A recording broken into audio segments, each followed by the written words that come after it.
Welcome back to analysis of missions of Human Campaign in Warcraft 1. Now moving on to mission number 3 in Human Campaign, Kyross. Here we move now into the Orc territory, as we can see on the world map. During my discussion of the second mission, Grand Hamlet, I mentioned that it doesn't appear that humans have any fortified stronghold on the border with Black Maraz to stop the orcs. Well, now it appears that humans want to destroy the outpost that is most likely providing the supplies to the orcs so they can launch raiding parties into human territory. But first, I would like to state that I'm not a professional real-time strategy player with thousands of hours of gameplay under my belt. I'm more of a regular player who enjoys the games every so often. Therefore, this commentary will focus on what I like about the game and its design. And I would like to note from the start that the base camp for the human army is bigger than what Grand Hamlet was at the start of a mission 2. This is of course an inconsistency in the narrative, since Grand Hamlet is supposed to be a town and this is supposed to be an army camp. However, this inconsistency is required for the purpose of the game and mission progression. This is a situation where narrative takes a hit for the benefit of gameplay. This occurred often with real-time strategy games, as the gameplay was a focus, not the story.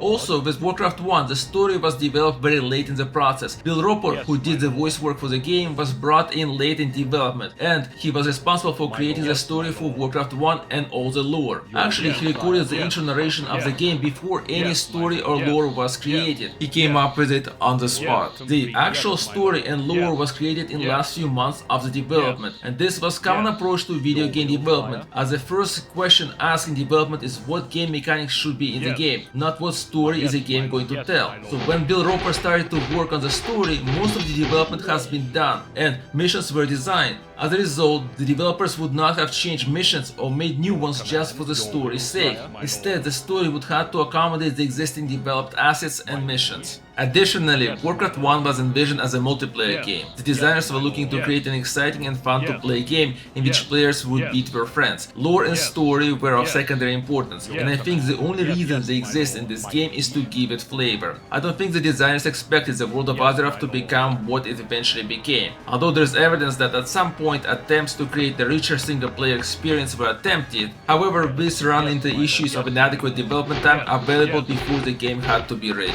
In this mission, there is a change in terrain palette. Grass is out and instead we have dirt. Clear water is replaced by swampy water. This change adds visual variety to the game without any effect on gameplay, because terrain has no impact on the units. If the gameplay continues to keep the same color palette for the landscape from mission to mission, eventually all missions will look the same. This will make them less memorable. Making missions memorable is good, because when players discuss them, it makes it easier to recall them, and such discussions serve as a form of word-of-mouth marketing. Also, it should be noted that Dune 2, the game Warcraft 1 was going to compete with, did not have different terrain palettes. World building wise, swampy terrain palette aligns with what we are told about the orcs in the manual, that they live in the swamp area of the Kingdom of Azeroth. I would like to note that in Warcraft 1, Azeroth was just a kingdom and not the whole world where Warcraft 1 is set. There is a suggestion in the manual that the swamps have festered after the orcs have arrived. This is interesting from the world building perspective, as it implies that orcs are a corrupting force, thus enforcing the idea that orcs are evil and humans are good. In a way, it is a standard fantasy trope of one side being good and another being evil. This will go away as the world of Azeroth will evolve. Due to presence of orc base in this mission,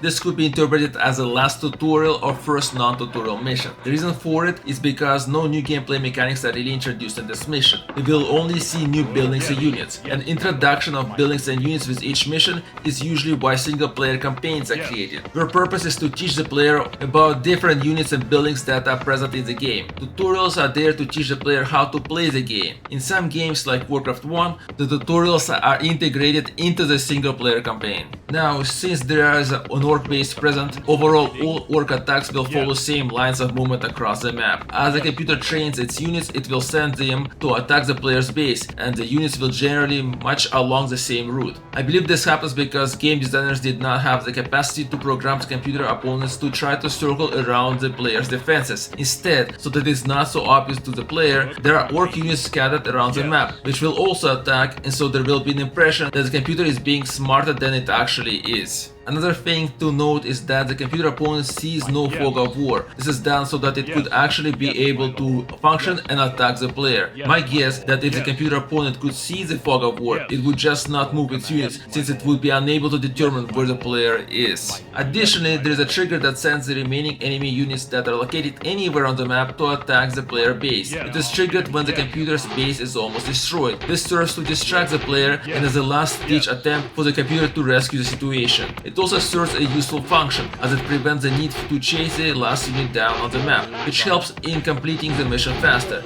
This trigger command will be present in the future missions too. Now, let's get back to the fact that this mission is introducing new units by introducing a new building, a church. In mission 2, player was introduced to the upgrades for the archer unit. However, there were no upgrades for footmen. This created an expectation that there will be possible upgrades for footmen units, so logically I would expect to have the upgrades for footmen units to be introduced in this mission. Instead, a new unit is introduced. I think the reason for this is because the original demo for Warcraft 1 had only 3 missions per campaign for each faction, so introducing a new unit made more sense to attract people to the game than introducing an upgrade for already known unit. Additionally, considering the fact that this was supposed to be a real-time strategy game set in a fantasy world, it is important to show to the players a unit that has magic powers. Otherwise, what kind of fantasy world is this without any magic in it? But there is more. I would like to note the location of the build button for the church. It sits in the middle of the advanced buildings option. It suggests that there are more buildings that the player will be able to construct in the future, because two spaces on both sides of the church button are empty, while in the regular build menu they are populated. At this point in the game, I'm doing few things at once. First of all, I'm trying to find the enemy base. It is where all those units came from to attack my army. Number 2, I'm trying to find a new gold mine, because the one that near my base is about to run out of gold, and my units just walk by the new gold mine. Yes, there's another gold mine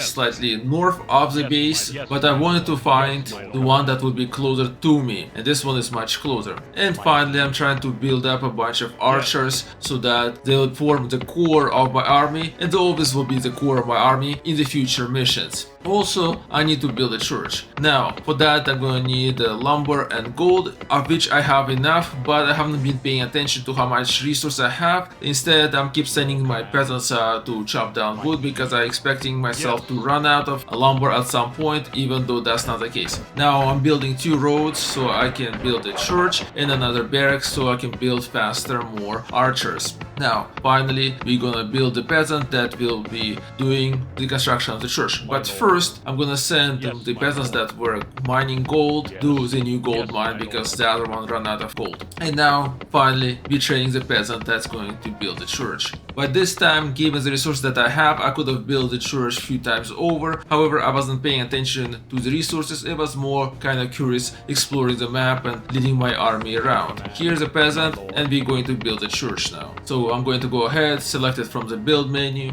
and place it here. Now, while we are building the church, we're going to also focus on the fact that we need archers, and we're also going to build some roads specifically so that we can build more archers, and to do so, we're going to need more farms. So now any new peasants will be used to build farms, and then later we will be building the barracks. In the meantime, I'm going to be training new archers. And now that the church is ready, I'm beginning to train the first cleric. And I'm going to continue training more archers so I can beef up my already existing army. And now the cleric should be almost ready, and there you go, we can see that. Cleric is the first unit that is introduced to the player, whose direct equivalent amongst the orcs is different in its abilities. Orcish Necromancer unit raises the dead, Cleric heals the living. It is possible to say that Archer and Spear throwers are also different, due to Archer having longer range and lower attack strength, but this is something that the new player will not immediately pick up on. The fact that Necromancers are raising the dead is noticeably different ability versus the ability that Clerics have. Clerics are superior to Necromancers in the game, because their powers are better. It is better to heal an existing unit than to raise the dead. The skeleton created by Necromancer is very underpowered, while Clerics in the hands of a computer opponent are very annoying, as the computer opponent uses them to instant heal its units. A group of Clerics could keep a footman alive for a long while, long enough for it to do a lot of damage to opposing force. In the future, player will see a much stronger skeleton unit that is not created by Necromancer and is not controllable by the player. Interesting thing to note about Cleric unit. It is useless without its ability to heal. Its attack is not worth mentioning as it deals almost no damage and has no range. So it makes sense that after training one Cleric to immediately research heal spell, so that the Cleric would be useful. And by the time the heal spell is researched, Cleric will have enough mana to use it. I can't come up with an idea why the Cleric does not come with a heal spell pre-research. Maybe it is some kind of a way to slow down the player, but this could have been done by raising the price of construction of the church. Now, as I was playing through this mission, I noticed the effect of the changes that remastered version of the game introduced. Besides the graphics and widescreen resolution, the biggest change are the controls. The modern real-time strategy game controls are introduced and it helps, but what really affects the gameplay, I think, is the ability to select up to 12 units at once. As I mentioned in the Mission 2 analysis, original game allowed only to select 4 units. This was done to prevent players from rushing and to force them to play more tactically. Now, with the ability to select up to 12 units, it is easier to beat the computer, as the player is able to quickly and easily bring more units to the fight. It also speeds up the gameplay. For example, in the start of the mission in the original game, moving 5 units around to explore the area would have been a slower process. And now, let's wrap up the mission here. Now that I have determined where the enemy base is, specifically now I actually can see it, I'm going to build up my forces to 12 archers and use that force to destroy the enemy base. So right now you're gonna see me try to space them out in the formation that I already used before in the second mission. This is kind of an old habit from the original vanilla version of the Warcraft 1, where I use this kind of formations to clear the enemies. Specifically, I would just move them across and prevent any enemy units from escaping and hiding somewhere else on the map, or sneaking into my base and attacking it, which would be extremely annoying because most of my forces are actually, all of them would be somewhere else. Now we're gonna heal the archer and be slowly building up our forces. Right now we are at 10, actually I believe we are at 11 archers. No, actually we are at the 10th, the 11 is being trained. So we're gonna send that peasants to chop more wood because we got enough farm right now. Here it is, the archer number 11. We're going to strand it here and train the 12th archer. Actually we don't really need 12 archers because by this time I completely eliminated all the military forces that the computer has. Yes, computer is going to be able to build up 1 or 2 more units, but that's not going to be able to really stop the 12 archers that I already have. Actually, even 8 archers that I had, I could have just really kind of a steamrolled over the computer opponent right now. However, I'm so used to the old strategy that I used in the vanilla Warcraft 1 that I keep on repeating them. So I'm just gonna build another farm because I'm expecting to build more archers. However, at this point I already abandoned the idea that I need to build more barracks. And you can see that I decided to advance with my archers, not in the formation that I originally planned. I'm just kind of just pushing the forward into the base to attack the enemy. So we destroyed the orcish temple and now we're working on the barracks. They're gonna be following next. After this, the archers are going to focus on the farm, but I'm going to send them further into the base to make sure that they can destroy all the units. So the farm is down now and the archers are now all concentrating on the orcish town hall. And once that's gone, there's going to be remaining 1 farm and 1 lumber mill. Actually, there's another farm that's hiding in the fog of war that my archers will be able to see and will start attacking even though we cannot see it. Okay, so town hall is down, another farm is down, and now you can see that farm that was hiding in the fog of war being attacked, and the archers now fully focusing on the lumber mill, and that's it. That's the end of the third mission. Thank you for listening to Tatar Khan, and if you like this video, please like it and subscribe.